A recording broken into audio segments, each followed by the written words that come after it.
Hello friends, आज की इस वीडियो में हम 9th क्लास के ज्योग्राफी का 4th चैप्टर जिसका नाम है जलवायु उसको डिस्कस करने वाले हैं। तो चलिए शुरू करते हैं। एक विशाल क्षेत्र में लंबे समयावधि में मौसम की अवस्थाओं तथा विविधताओं का कुल योग क्या कहलाता है।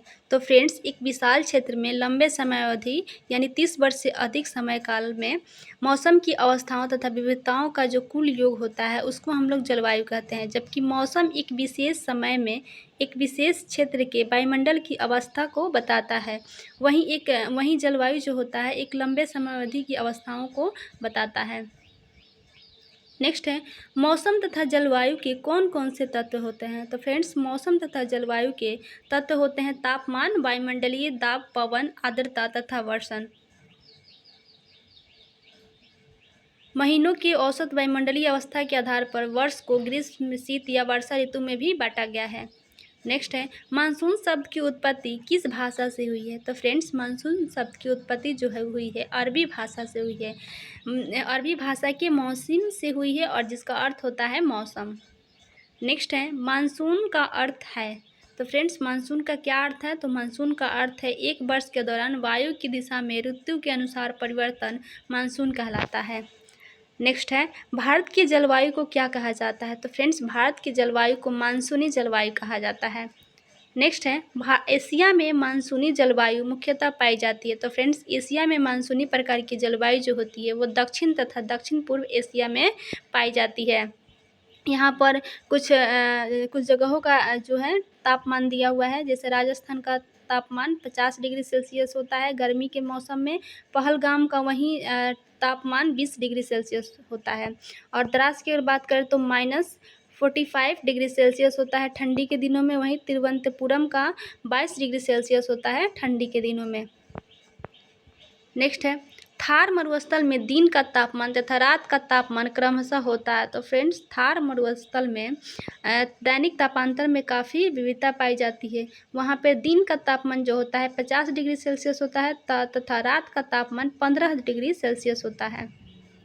वहीं केरल या अंडमान निकोबार की बात करें तो केरल या अंडमान निकोबार में दिन तथा रात का तापमान लगभग समान होता है, क्योंकि ये तटीय इलाका है और तटीय इलाकों में दैनिक तापांतर में कम अंतर पाया जाता है। नेक्स्ट है, हिमालय में वर्षण अधिकतर किस रूप में होते हैं। तो फ्रेंड्स, हिमालय में अधिकतर वर्षण जो होते हैं वह हिम के रूप में होते हैं तथा अन्य भाग में ये वर्षा के रूप में होते हैं। नेक्स्ट है, मेघालय में तथा लद्दाख और पश्चिमी राजस्थान में कितनी वार्षिक वर्षण होती है। तो फ्रेंड्स, मेघालय तथा लद्दाख और पश्चिमी राजस्थान में 400 सेंटीमीटर वर्षा होती है। वहीं लद्दाख में 10 सेंटीमीटर और पश्चिमी राजस्थान में 10 सेंटीमीटर। नेक्स्ट है, देश के अधिकतर भागों में वर्षा किस मंथ में सर्वाधिक होती है। तो फ्रेंड्स, देश में अधिकतर वर्षा जो होती है वो जून से सितंबर मंथ में सर्वाधिक होती है, क्योंकि ये दक्षिण पश्चिमी मानसून के कारण हमारे देश में अधिकतर वर्षा होती है और जून से सितंबर तक दक्षिणी पश्चिमी मानसून होता है। नेक्स्ट है, तमिलनाडु तट पर अधिकतर वर्षा किस महीने में होती है। तो फ्रेंड्स, ये अक्टूबर और नवंबर में तमिलनाडु तट पर अधिक वर्षा होती है। और ये बीपीएससी टीआरई 3 के पीआरटी में ये क्वेश्चन पूछा गया था कि तटीय इलाकों यानी तमिलनाडु के तट पर कब अधिक वर्षा होती है। तो उसमें लौटते हुए दक्षिण पश्चिमी मानसून दिया गया है जो कि अक्टूबर से नवंबर मंथ में होता है। नेक्स्ट है, किस क्षेत्र में दैनिक तापमान में अंतर कम होता है। तो फ्रेंड्स, तटीय क्षेत्र में दैनिक तापमान में अंतर कम होता है, जबकि देश के आंतरिक भाग में मौसमी या ऋतुनिष्ठ अंतर सबसे अधिक होता है। नेक्स्ट है, उत्तरी मैदानों में वर्षा की मात्रा सामान्यतः किस ओर घटती है। तो फ्रेंड्स, उत्तरी मैदानों में वर्षा की मात्रा पूर्व से पश्चिम की ओर घटती है।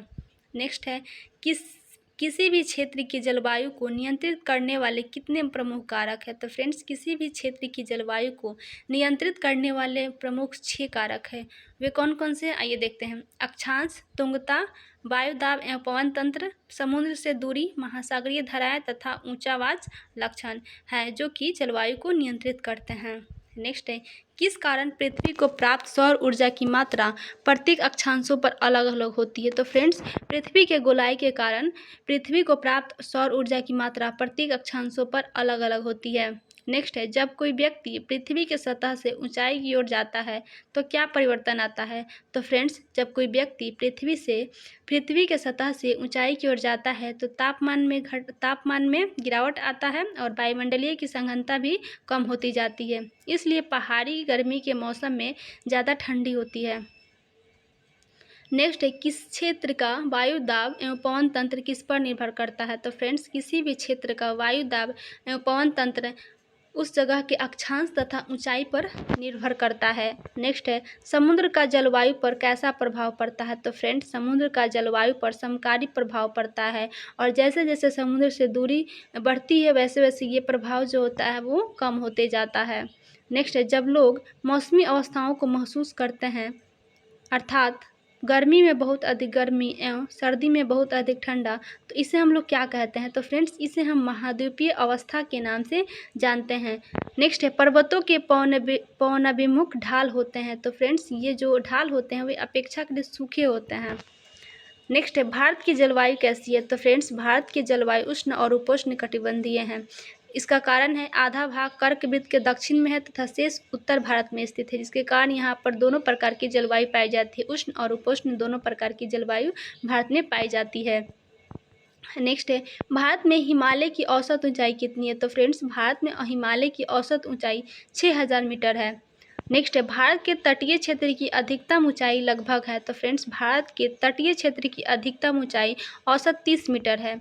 नेक्स्ट है, मध्य एशिया की तुलना में भारत में ठंडी कम क्यों पड़ती है? तो फ्रेंड्स, इसका कारण है कि मध्य एशिया से आने वाली ठंडी हवाओं को हिमालय भारत में प्रवेश करने से रोक देता है, जिसके कारण मध्य एशिया की तुलना में भारत में ठंडी कम पड़ती है।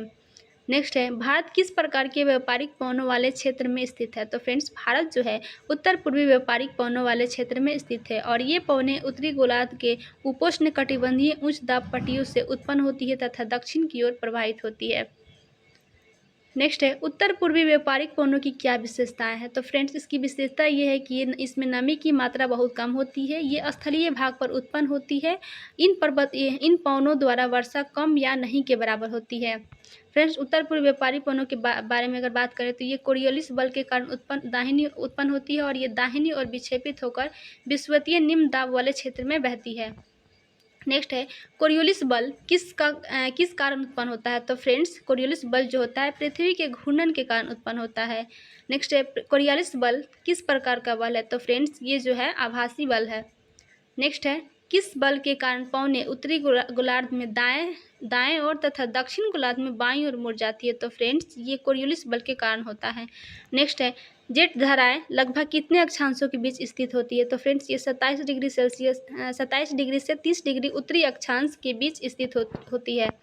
नेक्स्ट है, भारत में जेट धाराएं किस ऋतु को छोड़कर पूरे वर्ष हिमालय के दक्षिण में प्रवाहित होती है? तो फ्रेंड्स, जो जेट धाराएं होती है वे ग्रीष्म ऋतु को छोड़कर पूरे वर्ष हिमालय के दक्षिण में प्रवाहित होती है। नेक्स्ट है, जेट धारा के बारे में यहाँ कुछ इंपॉर्टेंट पॉइंट है जिसके बारे में हम लोग देख लेते हैं। ये संकरी पट्टी में स्थित क्षोभ मंडल में अधिक ऊंचाई यानी 12,000 मीटर की ऊंचाई वाली हवाएं हैं। इसकी गति अगर बात करें तो इनकी गति के बारे में अगर बात करें तो गर्मी में 110 किलोमीटर प्रति आवर के चाल से चलती है, वहीं ठंडी के दिनों में 184 किलोमीटर प्रति आवर के चाल से चलती है। ये सर्वाधिक स्थिर जेट धारा के बारे में बात करें तो वो है अक्षांशीय एवं उपोष्ण कटिबंधीय धाराएं। इसमें है मध्य अक्षांशीय उपोष्ण कटिबंधीय धाराएं। तो फ्रेंड्स, आज के लिए बस इतना ही। कल मिलते हैं नेक्स्ट वीडियो में।